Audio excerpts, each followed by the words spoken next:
Бұлай болар деп кім ойлаған?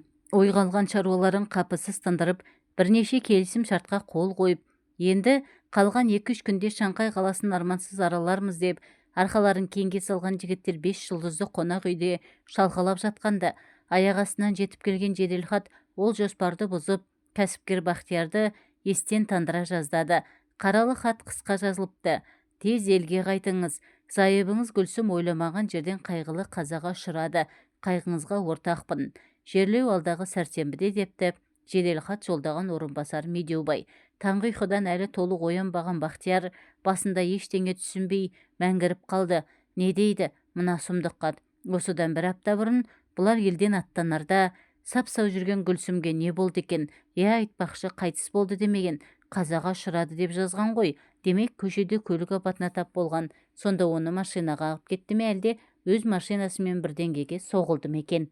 Гүлсім жүріс тұрысына ұқыпты, машинаны да жаңа айдап жүрген жоқты.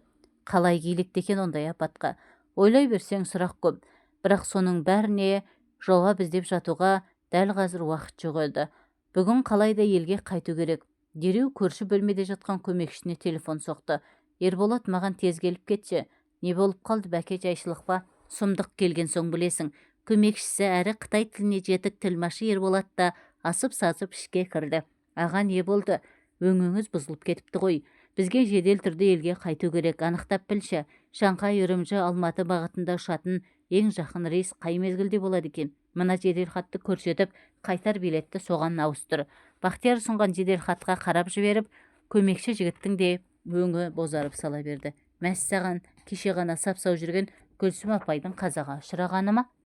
Солай болғаны ғой. Қайғылы хабар жаңсақ жазылмайды. Көп замай кеше бұлар келісім шартқа қол қойысқан Шанхайдағы құрылыс материалдары бірлестігі мен үй жиһаздары фирмасының жауапты адамдары да келіп қалған. Олар бүгін қонақтарға қаланың көрікті жерлерін көрсетпекші болатын. Мынандай қайғылы хабардан соң жоспар өзгеріп, олар да жолаушыларды аттандыру қамына кірісіп кетті. Алайда қанша күш салғанымен Бақтиярлар сол күні ұша алмады. Өйткені бұларға қажетті рейс келесі күнге белгіленген екен. Бір тәуірі Шанхайдан ұшатын самолет Үрімжіде 1 сағаттай аялдап, сол күні кешке қарай Алматыға жеткізетін көрінеді. Бұған да шүкір демеске амалың жоқ. Жер түбіне ұзап кеткен жолаушыны бір-ақ күнде өз еліне жеткізу қазіргідей техника заманында ғана жүзеге асатын нәрсе ғой. Обалы қанекей. Кәсіпкер Бақтияр соңғы жылдар осындай алыс сапарларында аспан кемелерін қызметін армансыз-ақ көріп жүр. Көптен бері бизнес саласында тұяғын тас қақпай, осылай ұзақ еркелеп келіп, кенет алдыңнан арқан керетін ниеті қара кез болады екен. Жаратушы не бұйырса да, қашанда адамның ниетіне қарап береді дейді ғой. Әлде бұның отбасына басқа қонған бақты көтере алмай, кекірелеп, күпірлікке ұшыраған біреу болды ма, кім білсін. Бақтияр жол бойы осындай ауыр ойдан арылмады. Самолет салонында француз шарабы бар екен. Содан ара-тұра сыздықта да сіміріп қойып, тербелген қиял теңізінде жүзді де отырды. Кеше оның қайғылы қазаны алғаш естігенде бұрқ етіп, басқа шыққан сезімдері қазір өзгеше түс алған. Олай болатыны көмекшісі Ерболат кеше Алматымен сөйлесіпті. Өздерінің қай рейспен қай мезгілде жететінін хабарлаған. Сонымен бірге Гүлсімнің қандай жағдайда неден мерт болғанын да сұрастырған көрінеді. Сонда ұққаны Гүлсім бұлар ойлағандай жол апатынан емес, ата-анасы тұратын биік үйдің 9-шы қабатынан құлап өліпті. Біреулер қастық қылды, не байқаусызда оқыстан болды дейтін емес, артына хат жазып қалдырған.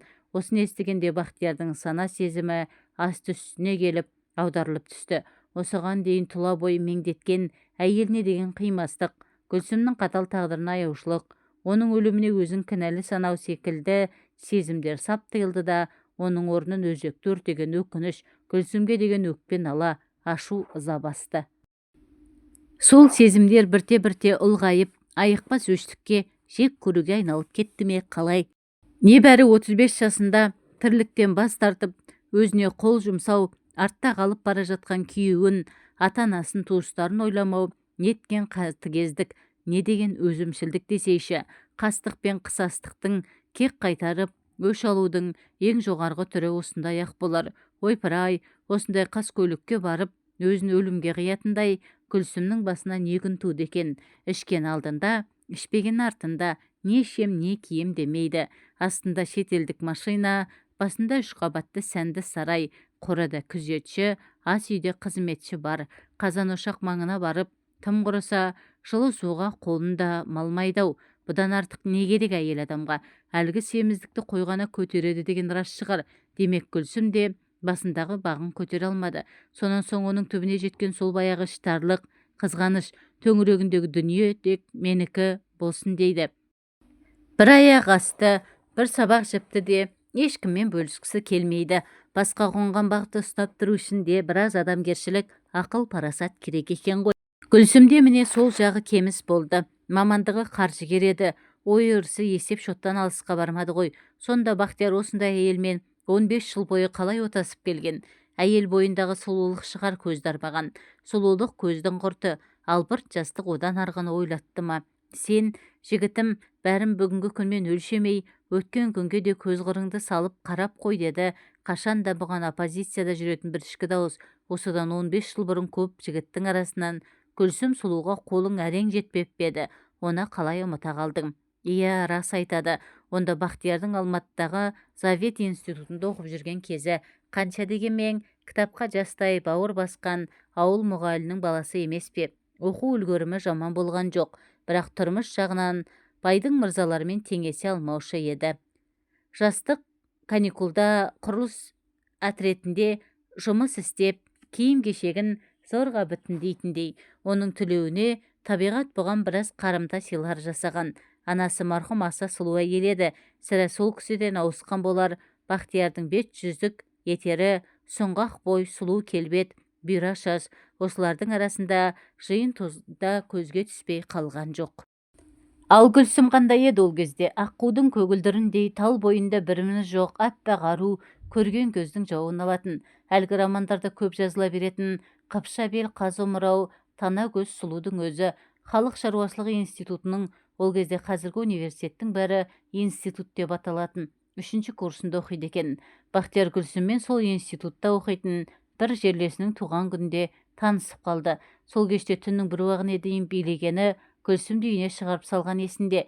Әрине сол тұста ол қызға көз салушылар аз болмаса керек.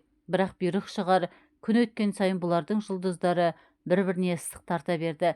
Бақтияр сол жылы оқу бітірген. Онда кеңес дәуірі, колхоз-совхоздардың мұрты бүлінбеген. Қазақстан сол баяғысындай 50 миллион қой өсіріп жатқан кез. Мал мамандарының жаны қаны жерге тимейді. Егер Бақтияр ауылға барса, кез келген совхозда бас зоотехник болып тіреп тұра қалатыны сөзсіз. Осы Гүлсімнің бітпеген оқуына қарайлап Алматыдан кеткісі келмеді. Көзден тайса болды, Гүлсімнен айырылатын секілді. Ақыры конкурста жеңіп, аспирантураға оқуға түсті. Онысы бір есептен жаманда болған жоқ. Арада 3 жыл дегенде биология ғылымының кандидаты деген атақты қанжығасына байлап шыға келді. Осы қарсаңда Гүлсімге үйленіп те үлгерді. Қыздың ата-анасы да, ағалары да Алматыны тіреп тұрған лауазымды кісілер екен. Жігіттің шыққан жерін қомсынса да, болашағынан үміт күттірер жас ғалымды кемсіте алған жоқ. Осыдан кейін көп замай өзгерістер дәуірі басталып кетті емес пе? Заман ағымына ешкім қарсы тұра алған жоқ. Ең алдымен кеңестік империя келмеске кетті. Түбі шіріп, тамыры іріп тұрған неме екен, ешкім бір тал оқ атпастан өзінен өзі омырылып құлады-ау. Сол ақ мұң екен, кеңес үкіметінің артынан қалған мол байлық Қанталапайға түсті. Айналасы 3-4 жылда колхоз-совхоз тарап, қазақ жеріне симай жататын 4 түлік мал әп-сәтте қолды боп кетті. Мал кеткен соң мал мамандарының да қажеті болмай қалған. Бақтиярлар амал жоқ, кәсіп өзгертуге тура келді. Сөйтсе, еш уақытта жұтқа ұшырамайтын, үкіметтер ауысып жатса да, өз құнын ешқашан жоймайтын малдан басқа да байлық бар екен ғой. Оның аты қаржы, кәсіпкерлік, сауда деп аталады екен. Бір сөзбен бизнес дейтін көрінеді. Бақтияр енді осы бизнеске ат басын тіреді. Биліктегі қаржыгер қайнағаларының көмегімен ақшаның құнды кезінде банктен түп көтере мол қарыз алған. Сол ақшаға бірнеше жерден сауда дүкенін ашты. Құрылыс материалдары дүкені, сантехник, үй жиһаздар дүкені, қарызды дер кезінде қамтығаны қандай жақсы болған. Кейін ақша топыраққа айналып, 100 есе, 1000 есе құнсызданған кезде банкке берешегін болымсыз тиын тебен күйінде төлей салды. Мұның бәрін іске асыруда қаржы маманы Гүлсім мен оның ағаларының қосқан үлесі аз емес әрине. Кейде қайын жұртының Бақтиярды адам қатарына қосқан біз деп бұлданатын бір себеп осы болатын. Сұлулық көздің құрты болғанда, байлық көңіл құрты. Сол сияқты соңына түсеміз деп жүріп, бұлар арада 10 шақты жылдың қалай өткен шыққанын аңғармай да қалыпты. Өмір қызық, көңіл мас. Үйленуден кейінгі бал дәурен тым ұзаққа созылған. Не тілесең бәрі бар сияқты еді. Сөйтсе бұларда бір-ақ нәрсе жоқ екен. Оны да Бақтияр бертінде аңғарды. Тоба, бұларда бала жоқ екен ғой. Әлі күнге дейін нәресте сүймепті. Даңғарадай 3 қабатты коттеджде соға бастар сорайып екеуі ғана тұрады екен. Бәлкім бұл кемістікті Гүлсім де сезініп жүрген болар, бірақ сырттай сыр бермейді. Сол баяғы тәкаппар, кербез қалпы. Тек соңғы кезде көп ешкімге араласпай тұйықтала берді.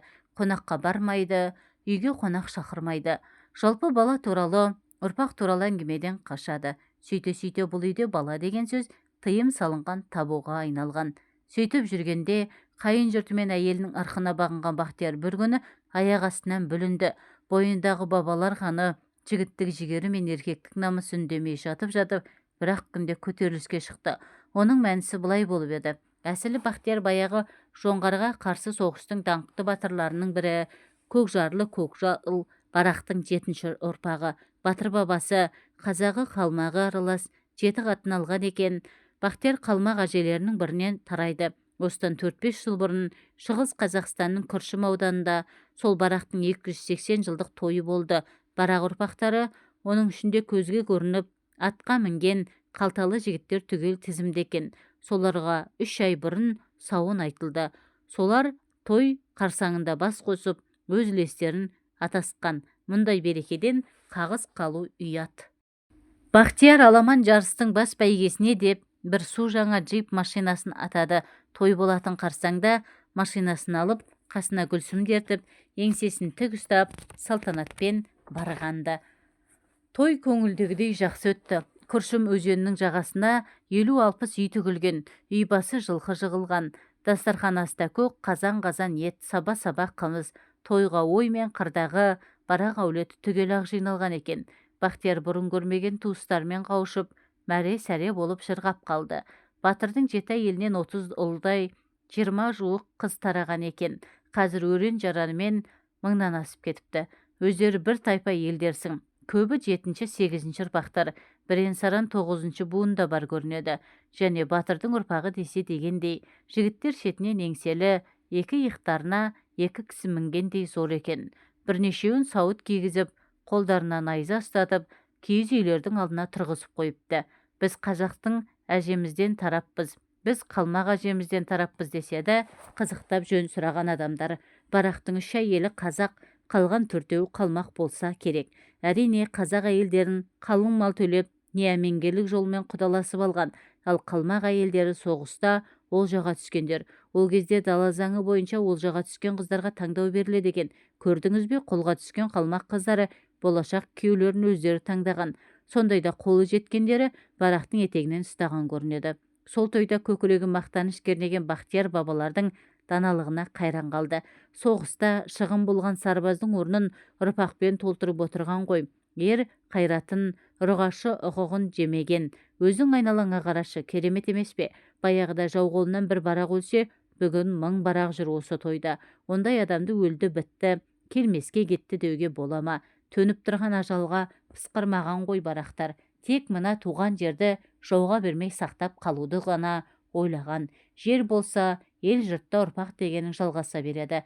Батырлардың ата жауына қарсы аянбай соғысқаны да содан шығар. Ал бүгінгі Бақтиярдың жүрген жүрісі мынау. Бір балаға қолы жетпей, бір әйелдің ықпалынан шыға алмай, осындай ойлармен ширыққан Бақтияр бір күні қасындағы Гүлсімге қарап: «Міне, көрдің бе, менің батыр бабаларым қандай болған? Бір өзі 7 қатын алып, 40-50 бала сүйген» деді Масайраға мақтаныспен. Ол феодализм заманы ғой. Әйелді адамға дарына қоспай, ризалығында сұрамай, үйірімен ала берген деді Гүлсім күйеуінің сөзін ұнатпай. Ендеше менің сол феодализмға қайтқым келіп тұр деді Бақтияр одан әрі қырсыға сөйлеп. Сен де 7 қатын алмақсың ба? Несі бар? Қанша дегенмен батырдың ұрпағы емеспін бе? Сендерге де жаман емес, кезектерің 7 күнде бір айналады. Гүлсім терісіне сыймай тырсылдап ыза боп қалды. Ашуланғанда пісте мұрны қусырылып, тіпті сулаланып кетеді. Пішту дәмесін қарай көр, алдымен бір қатынды жарылқап алсайшы деп салды. Ашу үстінде алды-артын ойламай. Бұл сөз Бақтиярға сұмдық ауыр тиді.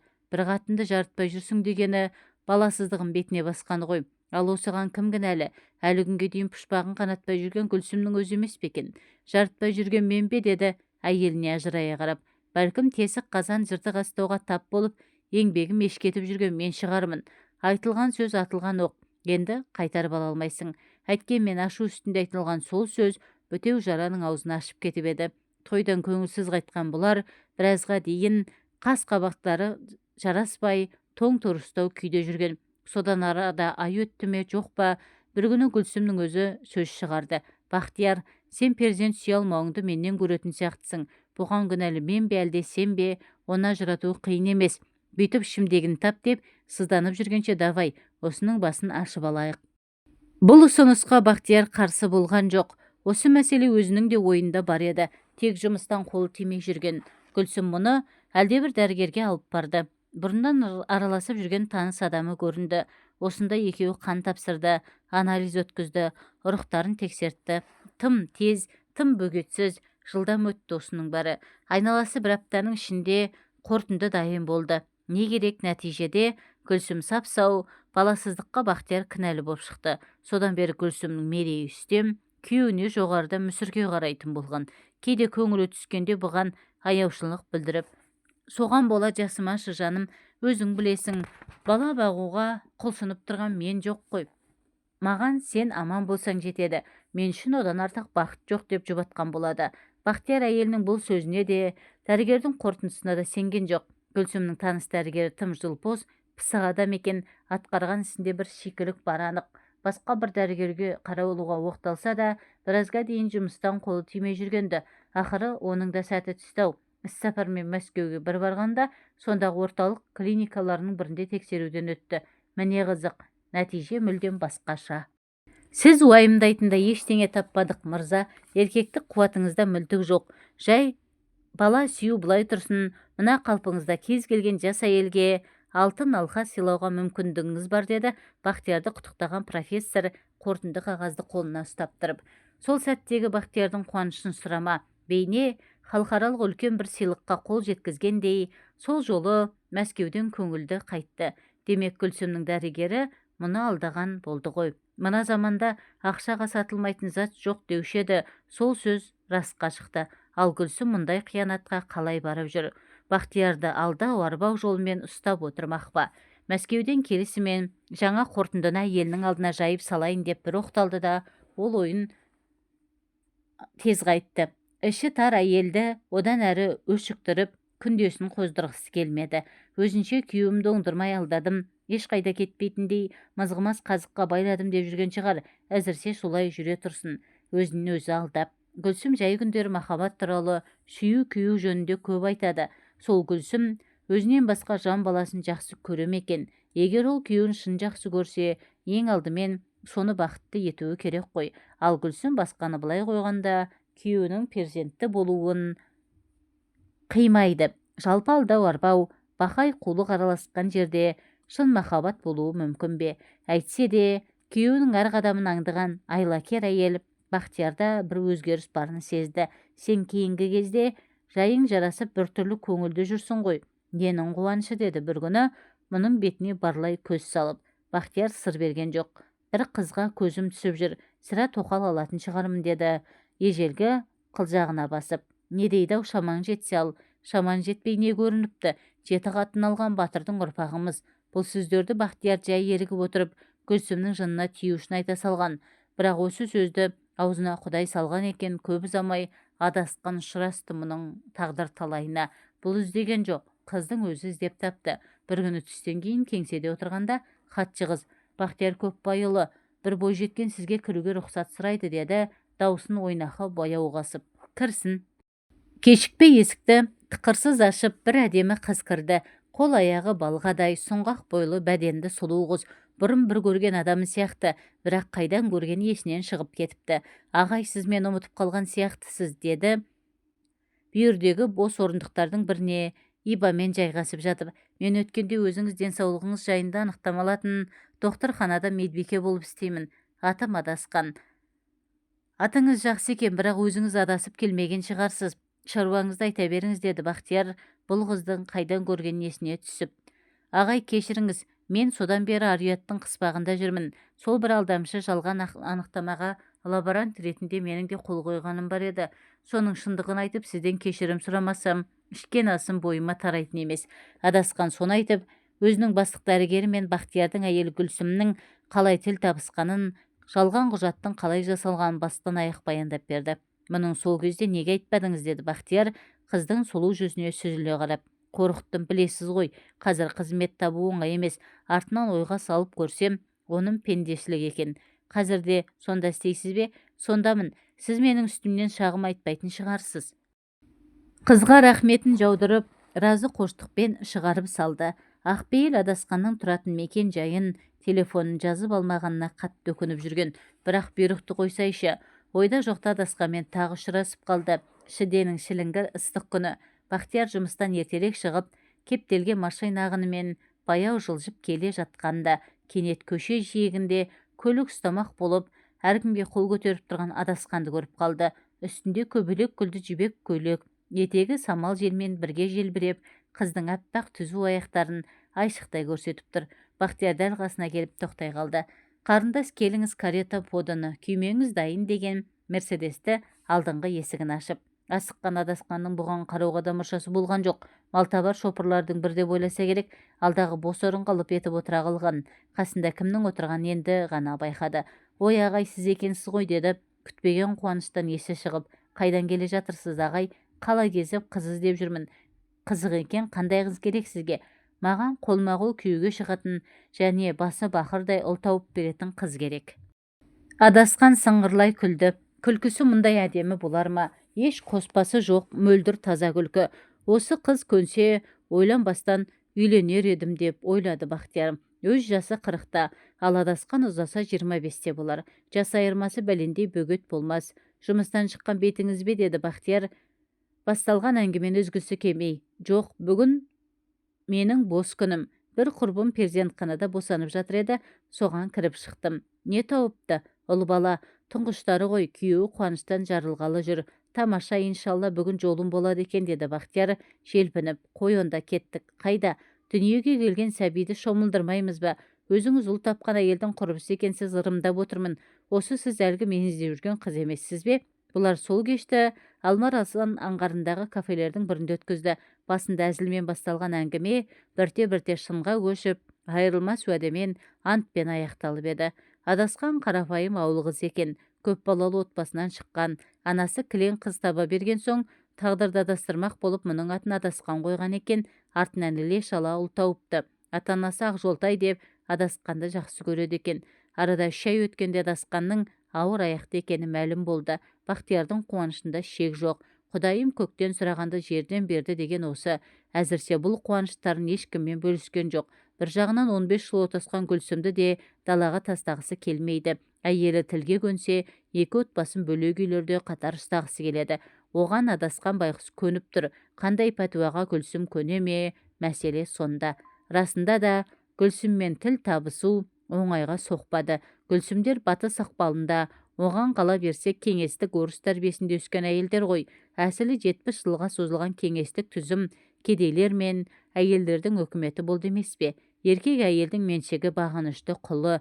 Әйелінен ажырасқан еркек партбилетінен айырылып, қызметтен де жұрдай болып күзеліп шыға береді. Бұл жағдай әйел эгоизмін шектен тыс шырықтатып жібереді.